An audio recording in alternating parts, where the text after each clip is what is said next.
फरिश्ते वुज़ू करें, दामन छोड़ दें तो फरिश्ते वुज़ू करें।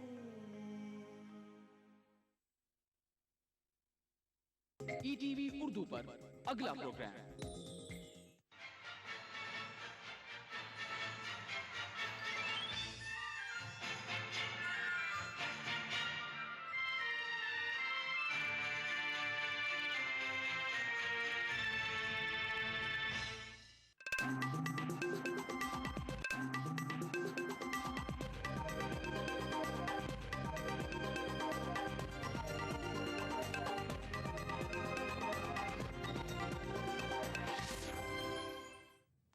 आदाब, ईटीवी उर्दू न्यूज में आपका खैर मकदम है और आप देख रहे हैं खबरनामा। सबसे पहले नजर सुर्खियों पर।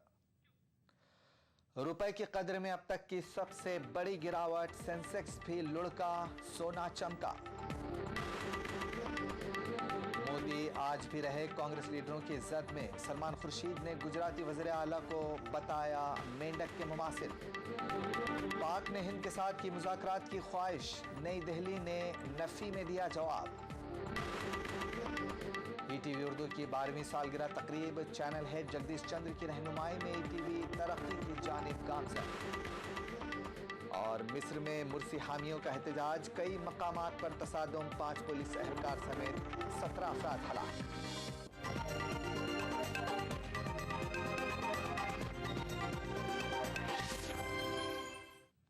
और अब खबरें तफसील के साथ। रुपए की कदर में आज अब तक की सबसे ज्यादा गिरावट दर्ज की गई। डॉलर के मुकाबले रुपए की कीमत 62 रुपए दर्ज की गई है। दूसरी जानिब आज सेंसेक्स भी 769 पॉइंट लुढ़क गया, जिसकी वजह से सरमायाकारों को 2 लाख करोड़ रुपए का नुकसान हुआ। वहीं दूसरी जानिब सोने की कीमत में इजाफा हुआ है। सेंसेक्स में सरमायाकारी करने वालों के लिए जुमा का दिन दर्द भरा रहा। सेंसेक्स 769.14 पॉइंट्स लुढ़कने के बाद 18,598 पॉइंट पर बंद हुआ। सेंसेक्स के इस तरह औंधे मुंह गिरने से सरमायाकारों को एक दिन में 2 लाख करोड़ रुपयों का नुकसान हुआ। गुज़श्ता 4 बरसों में पहली बार सेंसेक्स इतनी बुरी तरह गिरा है। उधर रुपए की भी हालत डॉलर के मुकाबले में और दिगरगू हो गई है। डॉलर के मुकाबले में रुपए की कद्र अब तक की सबसे निचली सतह पर पहुंच गई है। जुमा को रुपए के मुकाबले में डॉलर की कीमत 62 रुपए 3 पैसे दर्ज की गई। जुमा की अवलिन सातों में रुपया जुमेरात की बनिस्बत 8 पैसे मजबूत हुआ था। फिर जैसे दिन बढ़ता गया रुपया लुढ़कना शुरू हो गया। जुमा को मार्केट के बंद होने तक रुपया अब तक की सबसे कम सतह पर पहुंच गया। काबिल गौर बात है कि बुध को ही रिजर्व बैंक ऑफ इंडिया ने बैरूनी सरमायाकारी के बहाव और सोने की इंपोर्ट को रोकने के लिए इजाफी इकदाम उठाने का ऐलान किया था। इक्तिसादी माहिरीन का कहना है कि अगर वक्त रहते हुकूमत ने मतलूबा इकदामात नहीं उठाए तो हालात और बदतर हो सकते हैं। और आगे मेरा ये मानना है कि अगर हमने फौरी तौर पे ऐसे कदम ना उठाए और हालात को ना संभाला तो हम एक इकोनॉमिक टर्म होती है स्टैगफ्लेशन, उसमें चले जाएंगे। स्टैगफ्लेशन का मतलब है इकोनॉमी की ग्रोथ बिल्कुल रुक जाती है, जिसका मतलब हुआ स्टैग्नेशन, और फ्लेशन आता है इन्फ्लेशन से, और महंगाई बहुत बढ़ती रहती है। महंगाई अभी भी हमारी बहुत बढ़ रही है, ग्रोथ हमारी रुक गई है। Continuous erosion in rupee dollar rate is bad for the overseas investors, तो वो लोग एग्जिट कर रहे हैं और ओवरऑल एमर्जिंग मार्केट में से वो लोग एग्जिट कर रहे हैं। दूसरी बात है कि ऐसी बातें सुनाई दे रही है कि रेटिंग शायद हमारे जो क्रेडिट रेटिंग है वो फर्दर डाउनग्रेड हो जाएगा, क्योंकि मैक्रो नंबर्स कुछ अच्छे नहीं है। ये जो Q1 के जो नतीजे निकले हैं वो भी कोई खास नहीं है, इनकरेजिंग नहीं है। क्वार्टर ऑन क्वार्टर देखे तो खराब है। रुपए की घटती कद्र का हुकूमत ने भी सख्त नोट लिया है। वज़ीर आज़म के दफ्तर ने इस मामले पर एक आला सतह की मीटिंग तलब की है। दूसरी जानिब सोने की कीमत में 1310 रुपए का जबरदस्त उछाल देखा गया। गुज़श्ता 2 बरसों में एक दिन में यह सबसे बड़ा इजाफा है। इजाफी कीमतों के साथ सोने की नई कीमत 31,000 तक पहुंच गई है। बताया जाता है कि त्योहारों का मौसम होने की वजह से सोने की तलब में इजाफा हुआ है, जिससे कीमतों में इजाफा हुआ। Bureau report, ETV news. वजीर खजाना पी चिदम्बरम का कहना है कि सेंसेक्स का लुढ़कना कोई गैर मामूली बात नहीं है। वजीर खजाना ने कहा कि दुनिया भर में गुज़िश्ता 2-1 रोज में मार्केटों को नुकसान हुआ है। चिदम्बरम का कहना है कि 15 अगस्त को सेंसेक्स बंद रहने का असर आज पड़ा है। अपोजिशन जमातों ने रुपए की कदर में सेंसेक्स में गिरावट के लिए हुकूमत की पॉलिसी को जिम्मेदार करार दिया। Taken a hit thanks to some numbers that came out of the United States. Yesterday was a holiday for the Indian market. Therefore, the Indian market has absorbed 2 days of hit in 1 day, which is why it appears to be a very severe hit. But all over the world, for the last 2 days, markets have taken a hit. इस बात को देख रहे हैं और दुनिया इस निष्कर्ष पर दुर्भाग्य से पहुंच गई कि भारत की जो आर्थिक सफलता थी, की कहानी थी, वो अब समाप्त हो गई। मनमोहन सिंह, सोनिया गांधी के नेतृत्व वाली सरकार अर्थव्यवस्था को घुटने टेकने पर मजबूर कर दी। The depreciation of Indian rupee, decline in the value of Indian rupee against dollar shows the complete mismanagement of economy, total mismanagement of economy by the Congress-led UPA 2 government. Well, you see, it's very clear that there is a very serious current account deficit that is building up, has built up in the country, and the situation is not very different from what it was in 1991. And today, 22 years after the so-called reforms changing the face of Indian economy, etc., you are back to square one. And this was bound to happen because the way India has liberalized its imports.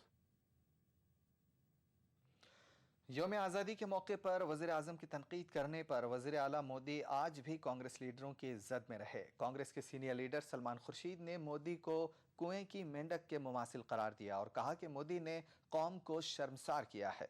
दूसरी जानिब मनीष तिवारी ने भी मोदी के हमले को ओछी सियासत करार दिया। वज़ीर आज़म डॉक्टर मनमोहन सिंह के यौम आज़ादी के खिताब पर मोदी की तनकीदों से कांग्रेस लीडरान काफ़ी बरहम नज़र आ रहे हैं। मोदी की तनकीद के दूसरे दिन भी कांग्रेस लीडरान ने मोदी पर तंज के तीर चलाए। पार्टी के सीनियर लीडर सलमान खुर्शीद ने मोदी को कुएं का मेंढक करार दिया। उन्होंने कहा कि वज़ीर आज़म पर तनकीद करते हुए मोदी ने कौम को शर्मसार किया है। मोदी जी नए नए आए हैं पूरे परिप्रेक्ष्य में, गुजरात में रहते थे, मेंढक अभी बाहर निकला है कुएं से, जब बाहर निकला है कुएं से तो इधर उधर देखकर थोड़ा सा कंफ्यूज हो जाता है। सलमान खुर्शीद ने कहा कि मोदी पहले खुद को बीजेपी में ही मनवा लें, उसके बाद कांग्रेस उन पर गौर करेगी। नरेंद्र मोदी जी बहुत चाह रहे हैं कि हम उन्हें चुनौती मान लें। हम भारतीय जनता पार्टी के साथ चुनाव लड़ रहे हैं, वो पहले भारतीय जनता पार्टी को पर काबू कर लें, उसके बाद देखेंगे वो चुनौती बनते हैं कि नहीं बनते। अभी तो भारतीय जनता पार्टी को नहीं समझा पा रहे हैं। पार्टी के तर्जुमान मनीष तिवारी ने भी मोदी की तनकीद की। तिवारी ने मोदी पर ऊंची सियासत करने का इल्जाम आयद किया। वहीं पार्टी के जनरल सेक्रेटरी दिग्विजय सिंह ने भी मोदी को नहीं बख्शा। और कोई ये सोचे कि प्रधानमंत्री के लाल किले के भाषण से अपनी तुलना कर सके, तो इससे बड़ी बौखलाहट और कुछ नहीं हो सकती। ये एक ऐसी सस्ती और ओछी हरकत है जिसके ऊपर प्रतिक्रिया देकर हम उसे सुशोभित भी नहीं करना चाहते। मंत्री जी पर निशाना साधा है। ये सर्वत्र जो स्थापित मान्यता है, परंपराएं हैं, उनको उन्होंने तोड़ा है और ये उनकी अति महत्वाकांक्षा बोल रही है। और इस महत्वाकांक्षा में वो कोई सीमा नहीं है उनके लिए, उनको हर सीमा को वो उल्लंघन कर चुके हैं। कांग्रेस के अलावा दीगर सियासी जमातें भी मोदी की तनकीद हैं। समाजवादी पार्टी के राज्यसभा रुकन नरेश अग्रवाल और सीपीआई लीडर डी राजा ने भी मोदी की तनकीद के मौके को नामुनासिब करार दिया। Bureau report, ETV news. BJP के सीनियर लीडर वेंकैया नायडू ने आडवाणी और मोदी के दरमियान इख्तिलाफात की तरदीद की है। वेंकैया नायडू ने वज़ीर आज़म के कौमी खिताब पर मोदी की नुक्ताचीनी को हक बजानिब करार दिया है। वेंकैया नायडू ने कोलकाता में मीडिया से बात करते हुए कहा कि वज़ीर आज़म की कारकर्दगी के बारे में सवाल करने का हर शहरी को हक हासिल है। Because Sri Advani ji has not taken any name. It is the media which is taking the name of Narendra Modi. I have gone through his statement very carefully. There is no conflict of interest. Very, very clear. The Prime Minister is answerable to the nation. When he has failed, we have every right to criticize and highlight the failures. There is no personal criticism. एक अमरीकी अफसर का कहना है कि गुजरात के वज़ीर आला नरेंद्र मोदी को अमरीकी वीज़ा नहीं दिया जाना चाहिए। United States commission on international religious freedom की vice chairman Katrina Lantos Swett ने कहा कि मोदी को अमरीकी वीज़ा नहीं दिया जाना चाहिए। कैटरीना का कहना है कि सन 2002 में बदतरीन गुजरात फसादात में मोदी के रोल के मुतालिक कई सवालात के जवाबात अभी नहीं मिले हैं, इसलिए मोदी को अमेरिकी वीज़ा नहीं दिया जाना चाहिए। अमरीकी क़वानीन के मुताबिक मजहबी अदम रवादारी और नस्ली या मजहबी तासुब बरतने को नहायत संगीन तस्वुर किया जाता है और वज़ीर आला मोदी पर इन इल्ज़ामात के धब्बे अब तक बरकरार हैं।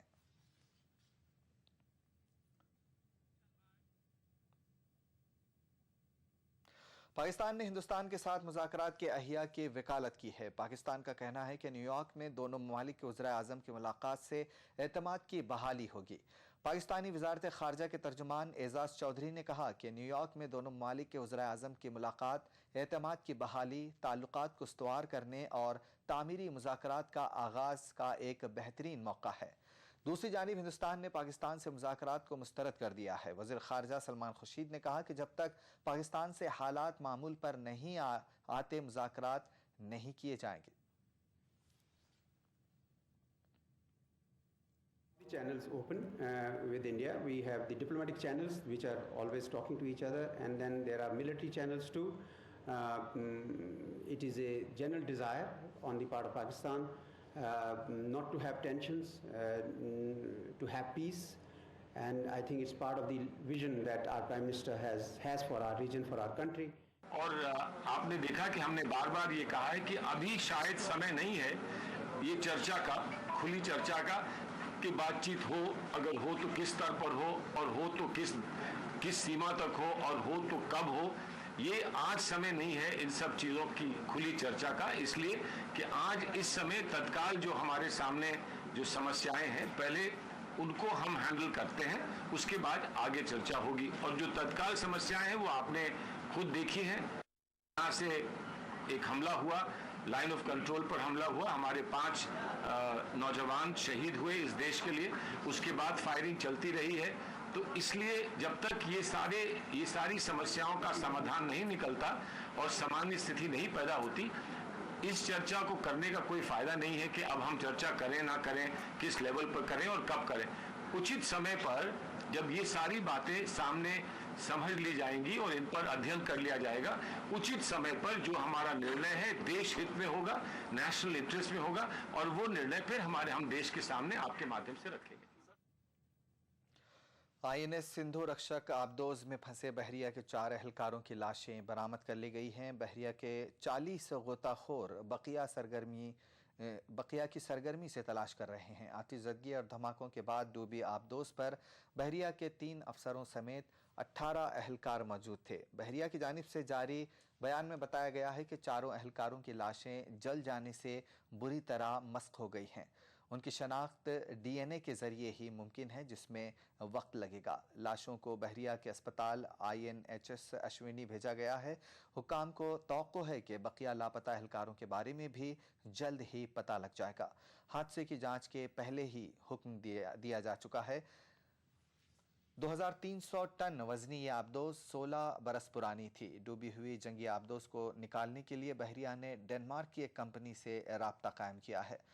धमाकों के सबब आबदोज का अंदरूनी हिस्सा काफ़ी हद तक पिघल चुका है।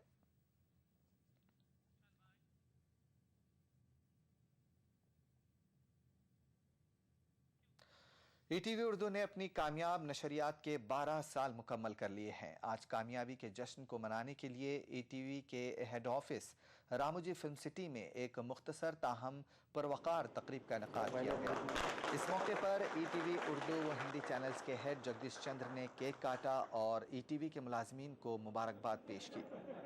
इस मौके पर ईटीवी के network editor Rajesh Raina, HR consultant Madhusudan, Eenadu television के नायब सदर बापी नेडू, ईटीवी प्रोग्रामिंग के head SP Singh, manager Fahim Raza और ईटीवी उर्दू के डेस्क इंचार्ज मुबशिर सईद समेत तमाम मुलाजमीन मौजूद थे।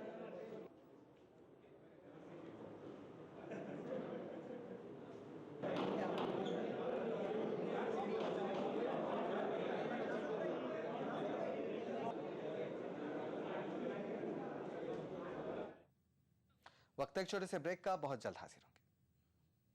हिंदुस्तान के अंदर बहुत बड़ी तादाद ऐसी मसाजिद और मकबरों की है जिनकी बेहुरमती हो रही है। हमारी विरासत पर रिसीवर क्यों बिठाएगा, जबकि हम अपनी चीज की हिफाजत उनसे ज्यादा बेहतर तरीके से कर सकते हैं। जिम्मेदारी पूरी हुकूमत की है। मुस्लिम तंजीमें भी इसमें काफी हद तक जिम्मेदार है, काफी हद तक। बहुत सारे मकबरे ऐसे हैं, बहुत सारी ऐसी जगह हैं, बहुत सारी ऐसी इबादतगाहें भी हैं दिल्ली के अंदर ही मौजूद हैं जो लवर्स पॉइंट बन गए। हमने वहाँ जाके डंडा चलाया तो कुछ लोग तो खुश हुए, कुछ लोगों ने कहा कि आप कौन होते हैं डंडा चलाने वाले। वहाँ लड़के लड़कियाँ बैठे थे, हमने उनको दौड़ाया तो फिर आपके इलेक्ट्रॉनिक मीडिया कहता है कि आप कौन होते हैं दौड़ाने वाले। तारीखी मसाजिद और मकबरों की बेहरमती। देखिए प्रोग्राम हमारे मसाइल जुमा रात 8 बजे, इतवार दोपहर 1:30 बजे, सिर्फ ईटीवी उर्दू पर।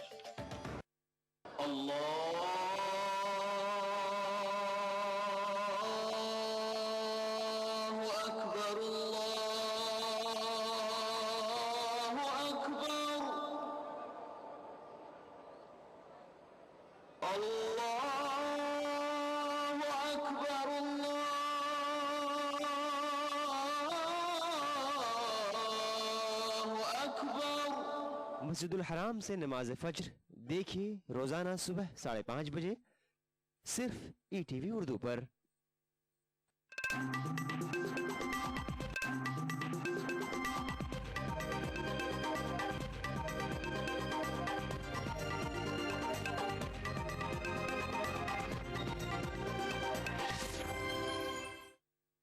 के बाद खबरनामे में एक बार फिर आपका खैर मकदम है। जम्मू में LOC पर फायरबंदी की खिलाफ वर्जी की वजह से काफ़ी कशीदगी है। उधर कश्मीर में फ़ौज सरहद पर दरअंदाजी की किसी भी कोशिश को नाकाम बनाने के लिए हाई अलर्ट पर है।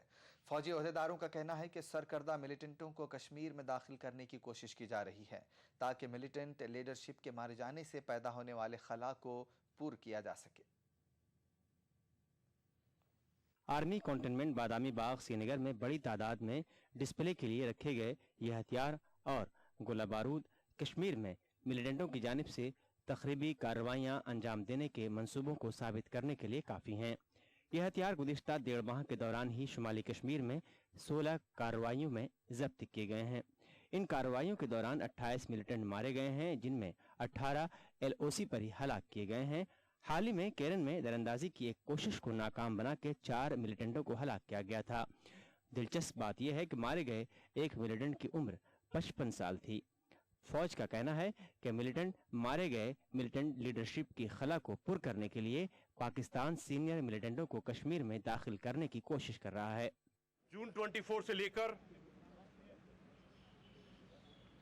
आपकी आर्मी ने 28 टेररिस्ट को मारा है, जिसमें 18 LC के एरिया में और 10 हिंटरलैंड के एरिया में मारे हैं। मैं ये बताना जरूरी समझता हूं कि इस 28 पे 8 वो टेररिस्ट हैं जिनको एनकाउंटर में गोली लगी थी और LC के पास पे जाकर वो मर गए थे, और उसकी रिपोर्ट्स हमारे पास में हैं। इस दौरान LC में 9 ऑपरेशन किए थे जो सक्सेसफुल थे, और हिंटरलैंड में 7 सक्सेसफुल ऑपरेशन आपकी आर्मी ने किए हैं। इस दौरान सोपोर में भी ऑपरेशन के दौरान 4 टेररिस्ट ऑपरेटिव्स को एप्रीहेंड किया था, जिनके नापाक इरादे थे, जिन्होंने हमारे SPO और सरपंच को मारा था। फौज का कहना है कि सरहद पर दरअंदाजी के वाकयात में आने वाले दिनों में इजाफा हो सकता है। उनका कहना है कि एलओसी के उस पार मिलिटेंट कैंपों में सरगर्मियां बढ़ गई हैं। अगरचे हालिया दिनों में कश्मीर में फायरबंदी की कोई खिलाफ वर्जी नहीं हुई है, ताहम गुरमीत सिंह का कहना है कि फौज इस तरह की किसी भी कार्रवाई का मुकाबला करने के लिए पूरी तरह तैयार है। There is a high alertness on the LC. There has been a continuous efforts for infiltration. The activities in Launchpad are slightly hiked up. I am also aware about the visit of senior terrorists and the coordination which is being done other side. And I am cautious, and it's a matter of commitment that we'll maintain our effective counter-infiltration grid in this area. Our drills and procedures of ceasefire violation is well rehearsed. There will be an appropriate response. GOC ने पाकिस्तानी शहरियों को अगवा करके उन्हें मार डालने के पाकिस्तानी इल्जामात को भी मुस्तरद कर दिया है। सिंह ने कहा कि फौज ने सही इनकाउंटरों में मुसल्लह मिलिटेंटों को हलाक किया है। ETV news, Srinagar. मरकजी दाखिला सेक्रेटरी अनिल गोस्वामी ने जुमा को जम्मू के आरएसपुरा इलाके में सरहदी इलाकों का दौरा किया। गोस्वामी ने फायरिंग के हालिया वाकयात से पैदा शुदा सूरत हाल और सिक्योरिटी सूरत हाल का जायजा लिया। दौरे के बाद मीडिया से बात करते हुए गोस्वामी ने कहा कि सरहद पर फौज चौकस और हाई अलर्ट है और दरअंदाजी की कोई भी कोशिश कामयाब नहीं हुई है। गोस्वामी ने कहा कि सरहद पर सिक्योरिटी मजीद बढ़ा दी गई है। दाखिला सेक्रेटरी ने बैनुल अक़वामी सरहद पर बीएसएफ के आला ओहदेदारों से तबादले ख्याल किया और सूरत हाल का जायजा लिया। उनके हमरा कई आला रियासती व मरकजी ओहदेदार भी मौजूद थे। मैं बॉर्डर पे खासकर उस सेक्टर में जिसमें बीएसएफ तैनात है जायजा लेने आया हूँ। यहाँ का दौरा मैंने कर लिया है। जम्मू फ्रंटियर के बीएसएफ के आईजी साहब एसएस तोमर मेरे साथ हैं। उनके अलावा जम्मू के डिविजनल कमिश्नर साहब श्री शांतमनु और जम्मू जोन के आईजीपी श्री राजेश मेरे साथ हैं। बाकी अफसर भी हैं। हम सब लोग यहाँ पर जायज़ा लेने आए हैं। यहाँ से वापस हम बीएसएफ फ्रंटियर हेडक्वार्टर में जाकर आपस में चर्चा करेंगे और उसके बाद ही मैं किसी नतीजे पे पहुंच सकूंगा। छड़ी मुबारक पवित्र अमरनाथ गुफा के लिए रवाना हो गई है। इस सिलसिले में जुमा की सुबह श्रीनगर के अखाड़ा बिल्डिंग मंदिर में खुसूसी पूजा का एहतमाम किया गया।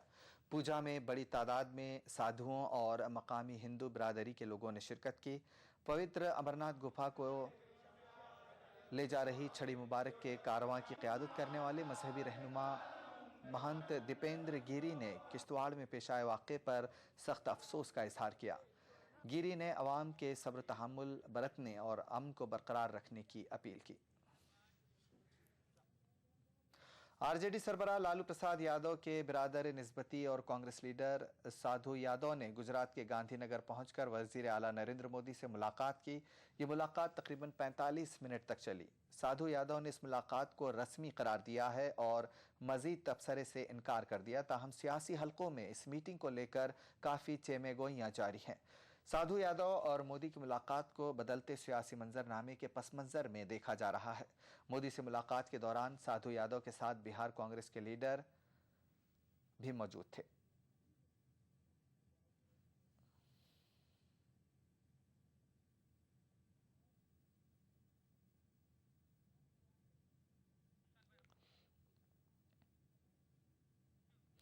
तेलुगु देशम पार्टी के सीनियर लीडर लालजान बादशाह को आज नम आंखों से गुंटूर में सुपुर्दे लहद कर दिया गया। जुलूस जनाजा में हजारों अफराद शरीक थे। लालजान बादशाह को अलविदा कहने वालों में टीडीपी सरबराह एन चंद्रबाबू नायडू भी शामिल थे। याद रहे कि नलगुंडा जिले के नारकटपल्ली में कल एक सड़क हादसे में लालजान बादशाह का इंतकाल हो गया।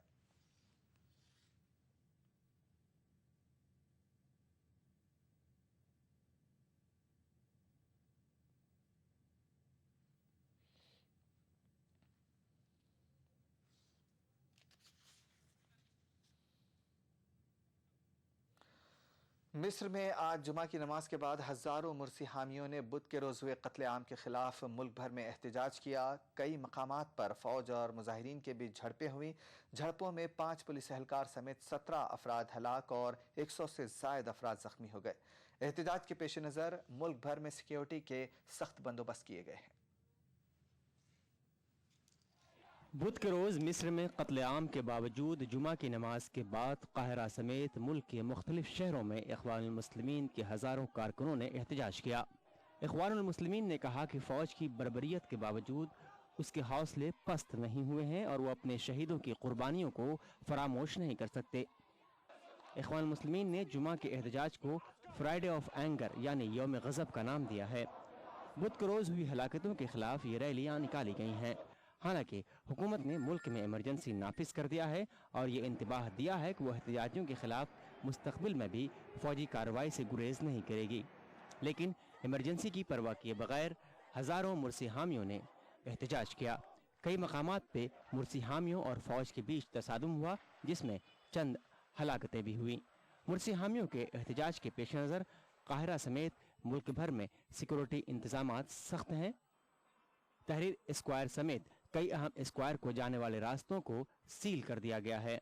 इसके अलावा तमाम सरकारी इमारतों के इर्द गिर्द सख्त हिफाजती बंदोबस्त किए गए हैं ताकि सरकारी इदारों और इमारतों को कोई नुकसान न पहुंचे। मिस्र की सड़कों पर बड़ी तादाद में फौजी और पुलिस अहलकार तैनात हैं। मिस्र फिलहाल एक ख़तरनाक मरहले में दाखिल हो चुका है। हुकूमत और इख्वान दोनों भी अपने अपने मौक़िफ़ पर अड़े हुए हैं। इख्वानुल मुस्लिमीन का कहना है कि वह मुल्क को फौजी हुकूमत से निजात दिलाना चाहते हैं और इसके लिए उन्हें अपनी जानों की परवाह नहीं है। इख्वान का कहना है कि मिस्र में फ़ौज आज उसी तरह जुल्म बर्बरियत कर रही है जिस तरह हुस्न मुबारक के दौर में किया जाता था। दुनिया भर से मिस्र में फौजी कार्रवाई की शदीद मजम्मत हुई। अमेरिका ने मिस्र में कत्लेआम पर एहतजाज करते हुए मिस्र के साथ अगले महीने होने वाली मुश्तरका फौजी मशक को मनसूख कर दिया है। वहीं तुर्की ने कत्लेआम पर शदीद एहतजाज करते हुए मिस्र से अपने सफ़ीर को वापस बुला लिया है। कई अरब ममालिक खित्ते में इख्वान की बढ़ती मकबूलियत से खौफजदा हैं। यही वजह है कि सऊदी अरब और मुत्तहिदा अरब इमारात ने मिस्र में कत्लेआम का दिफा किया है। वहीं तुर्की ने अरब मुल्कों से कहा है कि वो मिस्र से सबक सीखें। ईरान और तुर्की की जानिब से इख्वानुल मुस्लिमीन की भरपूर हिमायत ने कतर के अलावा सभी अरब मुल्कों के फरमारवाओं को खौफजदा कर दिया है। खौफ का आलम यह है कि इन फरमारवाओं के मुंह से कत्लेआम के खिलाफ चंद मजम्मती अल्फाज भी नहीं निकले। Bureau report, ETV news. Amman में जुमा के रोज़ इख्वानुल मुस्लिमीन के तकरीबन 2000 हामियों ने मिस्र की फ़ौजी कार्रवाई के खिलाफ एहतजाज किया और मिस्री अवाम को मुर्सी के हक़ में अपना एहतजाज जारी रखने के लिए कहा। एहतजाजियों ने बरतरफ किए गए सदर मोहम्मद मुर्सी के हक़ में और फ़ौजी सरबराह जनरल अस्सीसी के खिलाफ ज़बरदस्त नारेबाजी की। उर्दून में इख्वानुल मुस्लिमीन के जनरल सेक्रेटरी हमाम सईद ने भी एहतजाज में शिरकत की और मिस्र में एहतजाजियों के खिलाफ फ़ौज की कार्रवाई की मजम्मत की। उर्दून में इख्वानुल मुस्लिमीन की सियासी विंग इस्लामिक एक्शन फ्रंट ने मिस्र के फ़ौजी लीडरान को ख़बरदार किया कि वो आलम इस्लाम को कमज़ोर करने के लिए अमेरिका और इसराइल की तैयार की गई साजिशों के शिकार हो गए हैं।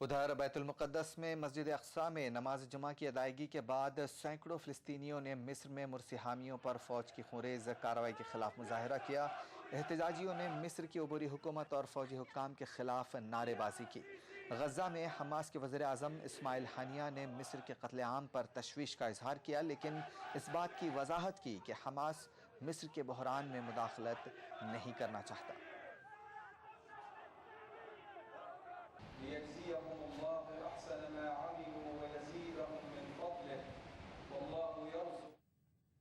खबरनामे में फ़िलहाल इतना ही। इजाज़त दीजिए। आदाब।